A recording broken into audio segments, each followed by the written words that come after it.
মাছটাকে ভালো করে আঁশ ছাড়িয়ে নিয়েছো?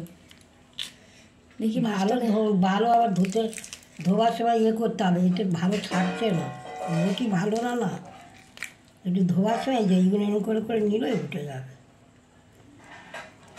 মাছটা টাটকা আছে না? এই মাছটা কি দিয়ে ঝাল করলে ভালো লাগবে? এমনি আলু পেঁয়াজ দিয়ে করবি। সিলভার কাপ তো? হ্যাঁ, সিলভার।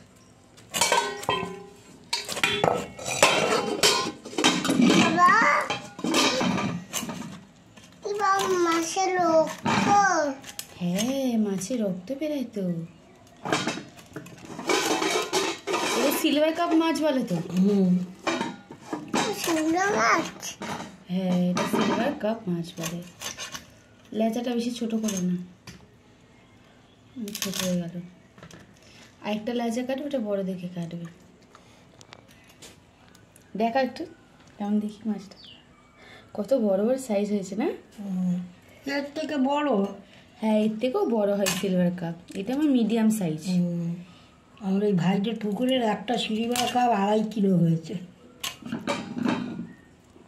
এই সিলভার কাপ মাছ কাটতে গেলে এইভাবে কাটতে হয়।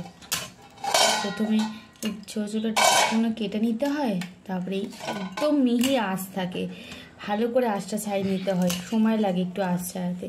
যদি আপনার ভালো বটি থাকলে তাহলে আঁশটা ভালোভাবে ছাড়ানো। যেহেতু আমাদের বটিটা একটু প্রবলেম আছে, ভালো করে আঁশ ছাড়ানো যাচ্ছে না। ধোয়ার সময় ভালো করে একটু হাত দিয়ে বা একটু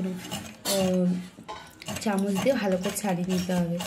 একদম মিহি, দেখুন আঁশটা। মাছটা খেতে খুব সুন্দর। এটা আলু পেঁয়াজ দিয়ে করলে ঝাল করলে হেভি লাগে, ঝাল করলে।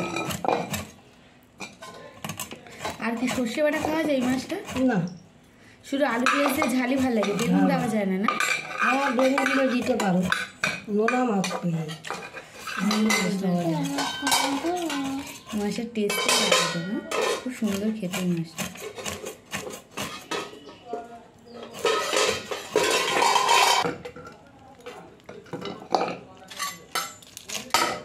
মাথাটা একটু কেটে নিলে এই কানকোটা বার করার জন্য না?